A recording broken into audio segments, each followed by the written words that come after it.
Graça e paz, meus irmãos, sejam bem-vindos. Hoje iremos seguir juntos aqui, mergulhando no livro de Salmos.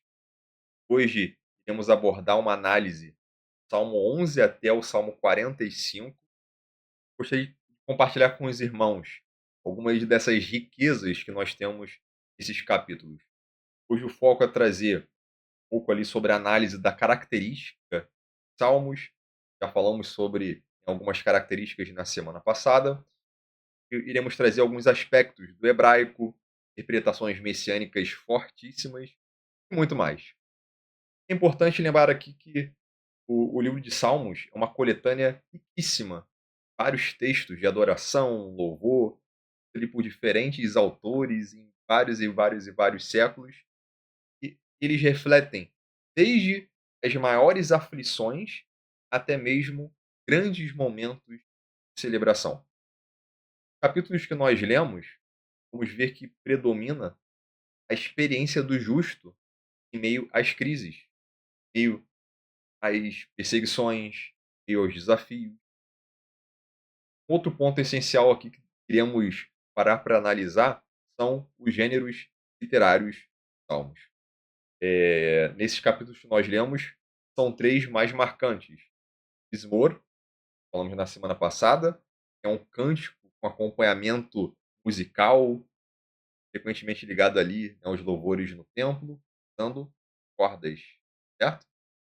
Temos Tehilá, que significa louvor, pode ser um cântico, uma oração, sempre aponta para uma exaltação a Deus.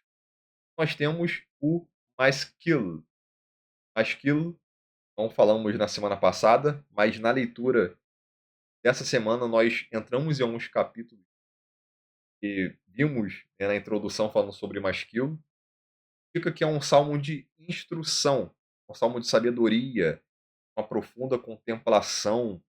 Estes salmos, eles buscam ensinar, trazer uma iluminação, provocar uma reflexão mais profunda sobre Deus, também sobre a vida.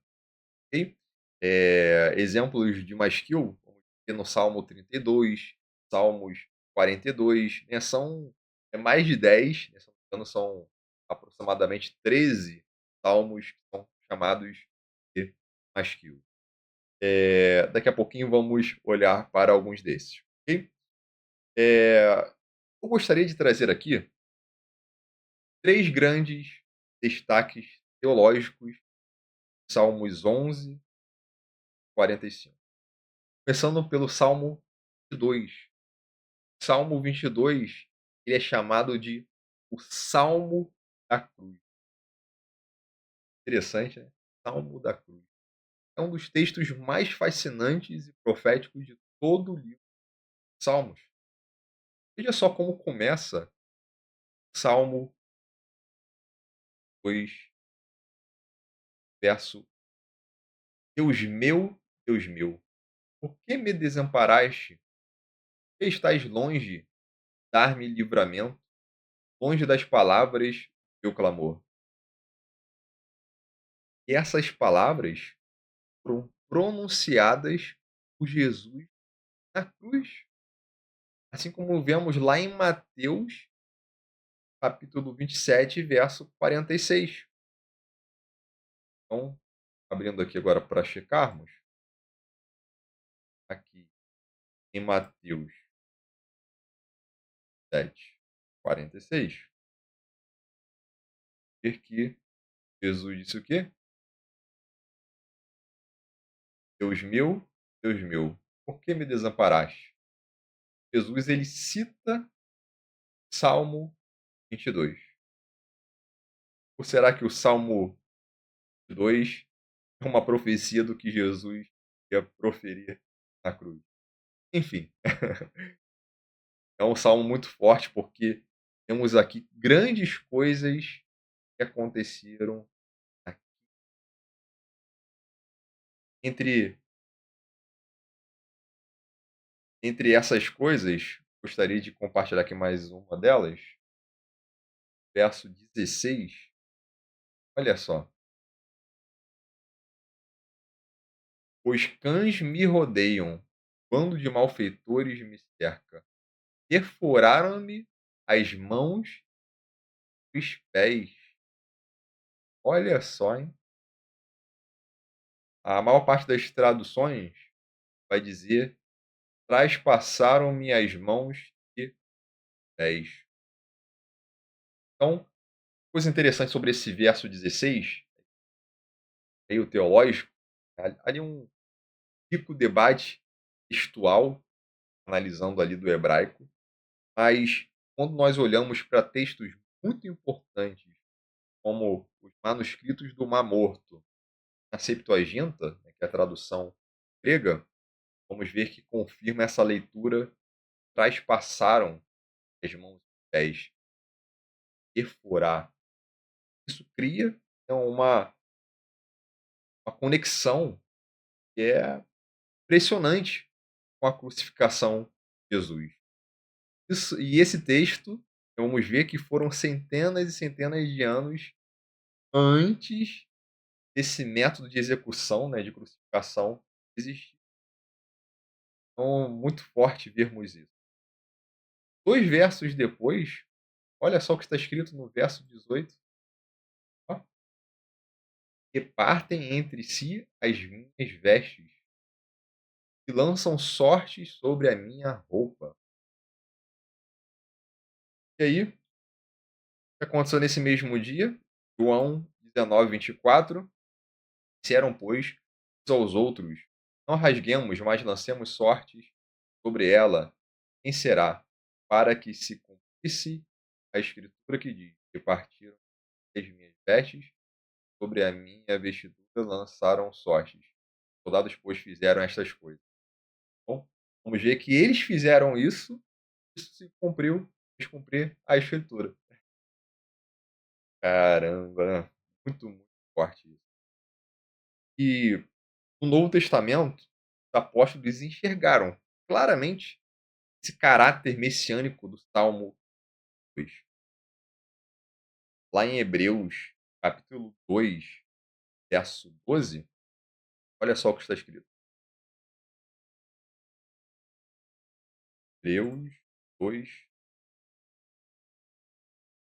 anunciarei o teu nome a meus irmãos, cantar-te-ei louvores no meio da congregação. Então, da onde é esse texto? Olha só o que está escrito no Salmo 22, é exatamente a mesma coisa. Eu anunciarei teu nome aos meus irmãos e louvarei no meio da assembleia, né, da congregação, tendo aí da tradução. Irmãos, Messias, os Salmos, claramente cumpre a missão do servo sofredor. Nós lemos em Isaías 53. Então vamos ver claramente aqui o sofrimento. Mas é importante nós olharmos também para o final desse salmo, porque renova a confiança, traz uma restauração. Então, quando nós vamos olhando, né, o decorrer desse salmo, então, nós percebemos, olha só, hein, que o reino é do Senhor e é Ele que governa, quem governa as nações. Sua. Vamos ver que houve uma restauração. Toda geração futura ouvirá falar. Então, é um salmo muito forte, porque ele vai falar assim sobre essa característica, né, do sofrimento, apontando para o sofrimento, mas depois vamos ver que há um momento ali de restauração, certo? Então, é um salmo aqui realmente muito forte, temos dentro esse ânimo. Salmos revelam, né, tanto o sofrimento do Messias, quanto também a certeza da vitória. Isso nos leva à seguinte reflexão também: assim como o Messias passou por momentos ali sofrimento e lamentos, depois foi vitorioso, aprendemos com os salmos que nós também passamos por momentos de lamentos, momentos de dor, mas precisamos manter a esperança, sermos cristãos sinceros, sermos honestos, entregar a Deus ali as nossas petições, os nossos lamentos, mas confiando nele. Senhor, eu estou passando por isso, está difícil, não sei como eu vou resolver, mas continuo mantendo minha confiança em Ti. Sei que o Senhor está comigo no problema, vai dar certo. Então, são salmos ali muito fortes. E falando sobre lamentos, sobre esperança, sobre vitória, nós temos, né, os salmos 42 e 43, que são tematicamente irmãos, provavelmente, originalmente eram uma única composição. Vamos ver que eles trazem ali um texto bem emocional, partindo ali para uma lamentação, mas também para uma renovação da fé. É um texto aqui bastante conhecido, Salmos 42, verso 5, está escrito assim: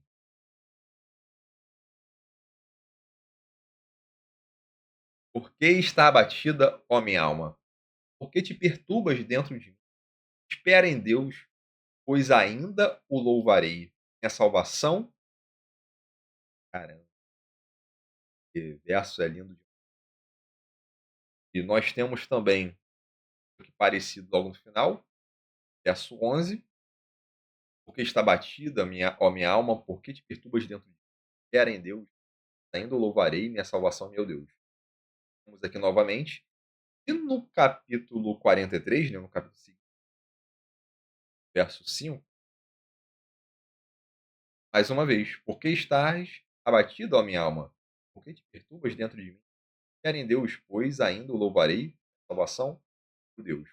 Então, esses salmos são um modelo, realista de lutas, né, interiores, nossas lutas, do dia a dia, nossos momentos de tristeza, solidão, momentos de ansiedade, depressão. O salmista ele confessa ali as suas lágrimas dia e noite, e sente saudades da congregação, e vive ali as memórias do louvor coletivo, mas ele se sente distante. Talvez muitos de nós já nos identificamos com esse tipo de sentimento. É interessante que esse Salmo 42, de acordo com a introdução, ele é um masquil, aqui no título em português colocou aqui, ó, masquil de Corá. Então, essa característica diferente, que é um salmo ali de instrução, só para os irmãos verem, originalmente, eu fiz esse exemplo também na semana passada, originalmente, esse salmo mostra, não no título, né, mas originalmente não existe títulos, né, as editoras colocam, mas no hebraico, o primeiro verso iniciava ali uma forma de introdução, né, como se fosse essa ideia de título hoje.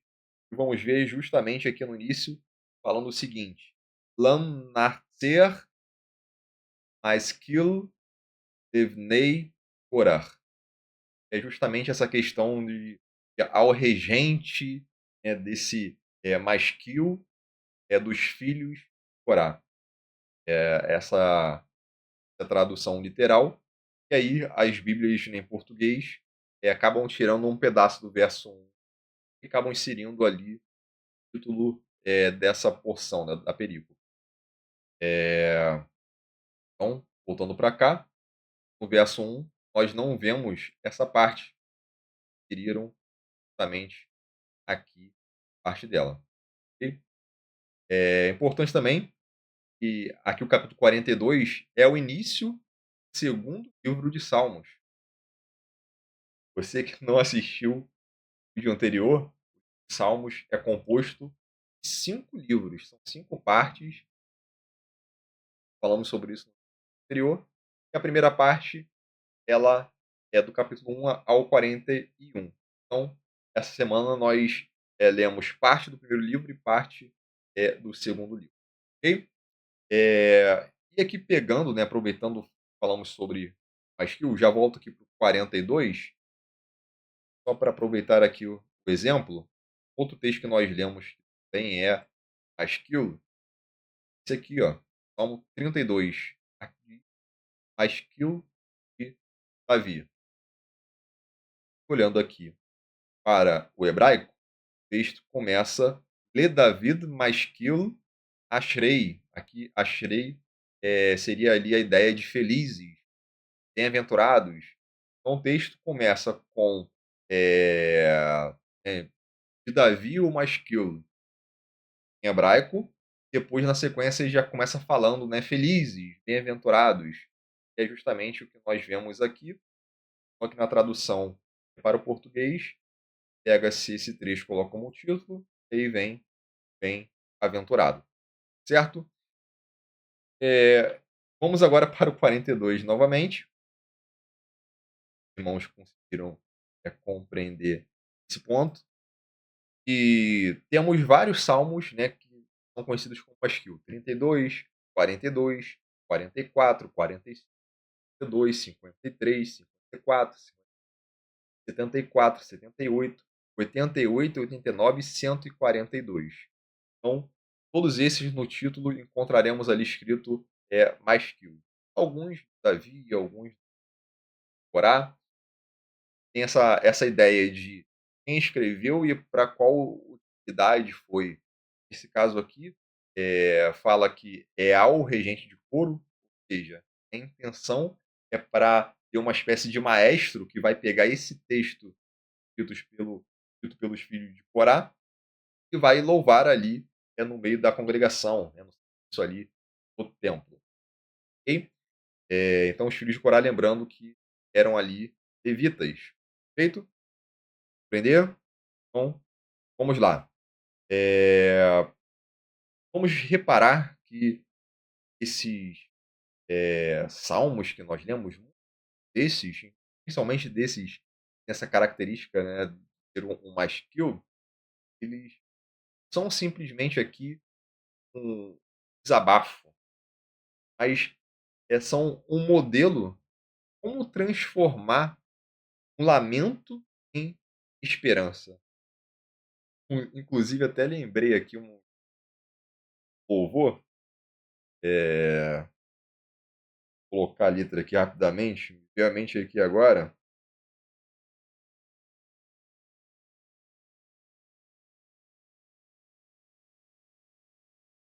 que é justamente baseado em um salmo que nós lemos, é o Salmo 100, perdão, Salmo 30 verso 11.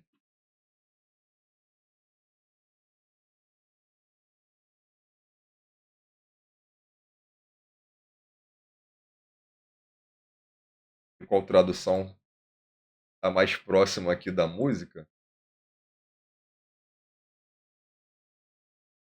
Enfim, não estou achando nenhuma tradução que fica mais próxima, mas tem um louvor que foi baseado nesse trecho, que era assim, ó: Tu mudaste meu lamento em baile de alegria. Assim, ó: tanto louvarei. Louvor ali bem antigo, cantávamos ali na igreja, e bacana. E é baseado nesses salmos, temos nessa característica aí do masculino. O objetivo é justamente esse: converter um lamento em alegria, converter essas lágrimas em alegria. Então, nós vemos esse modelo de esperança. A pessoa, mesmo sofrendo, ela sabe que ela crê em um Deus fiel, e ela consegue encontrar refúgio nele. Então, encontramos esse ciclo de que expressa a dor, a saudade, mas retorna ao momento de que: "Opa, eu posso estar parecendo abatido, mas a minha esperança em Deus, ela permanece". Então, nós podemos lamentar, podemos chorar, mas não perdemos a fé. Ao contrário do que muitos pensam, a Bíblia, ela legitima a lamentação, só que ela nos mostra que, eh, a lamentação, ela anda de mãos dadas com a confiança, com a adoração. A minha alma pode estar abatida, mas eu espero em Deus e vou louvar. Ele eu louvarei. Então, no final, precisamos lembrar o quê? Que Deus é fiel. Temos a lembrança de que Deus é fiel, ele sustenta, ele vai transformar o coração cansado. Um outro destaque aqui, para que os irmãos não me compreendam mal, existe uma diferença entre lamentação e murmuração. São coisas distintas. Inclusive, um dos livros da Bíblia, Lamentações de Jeremias, tem essa característica de lamentações. E ele, né, focando ali problemas que estavam acontecendo naquela época ali, em Jerusalém, tá? Vamos ver, então, esse masquil que traz a honestidade do salmista ao expressar a dor, mas apontando para um caminho de esperança, tratado pela fé em Deus. Agora, quando nós olhamos para a murmuração, ela revela o quê? A falta de fé, a falta de esperança. Reclamar, reclamar, reclamar sem ter confiança na ação do Senhor. E isso é errado. Isso é murmuração. Então, na Bíblia, lamentar com fé é saudável. Isso aproxima de Deus. Já murmurar afasta, porque a murmuração ignora a fidelidade divina, certo?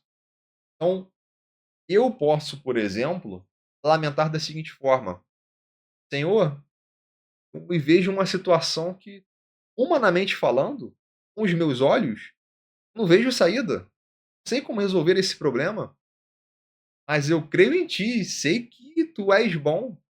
Eu confio que o Senhor vai me ajudar a passar por esse problema. Minha alma está batida, eu não sei como eu vou resolver, mas sei que o Senhor está comigo. O Senhor vai passar comigo por esse problema. Eu tenho certeza que lá na frente eu serei vitorioso. É importante entendermos.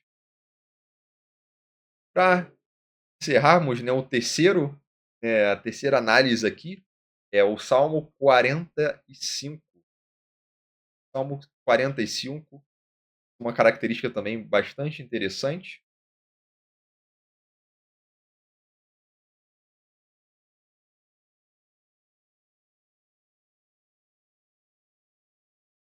Aproveitar aqui e mostrar um ponto interessante aqui na das traduções.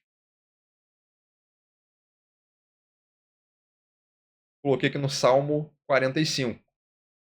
Na versão Almeida atualizada, acontece aquilo que eu mencionei,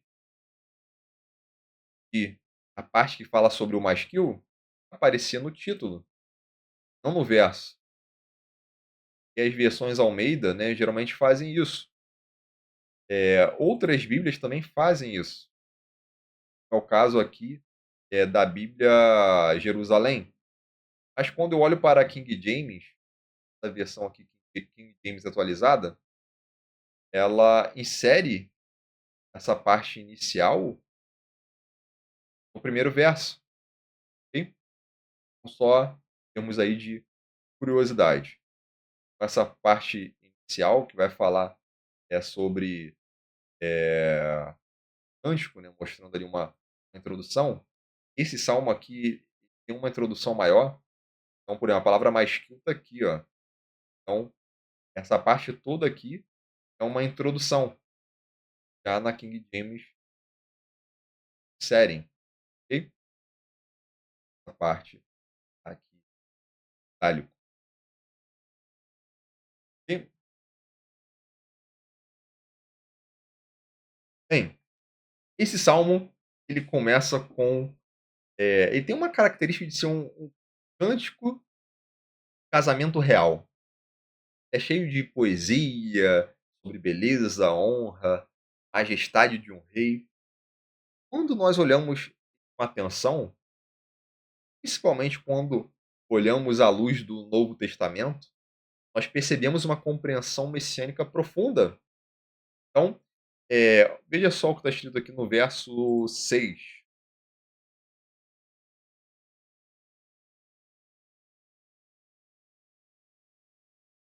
Teu trono, ó Deus, subsiste sobre os séculos. Perdão. Existe pelos séculos dos séculos. O cetro do teu reino é cetro de equidade. Amaste a justiça e odiaste o pecado. Por isso, Deus, teu Deus, te ungiu com um óleo de alegria, mais do que a teus companheiros. Então, nós temos esse texto. Esse texto, ele é citado, inclusive.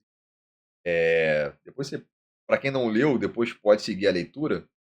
Vem essa característica da noiva indo diante do rei, esse sentido ali de um casamento real. E, ó, será conduzida ao rei em vestido brilhante, as virgens, companheiras que a seguem serão levadas à sua presença. Esse cortejo aí, casamento real. E uma coisa interessante, esse texto, mesmo texto aqui, Salmo 45, é citado em Hebreus.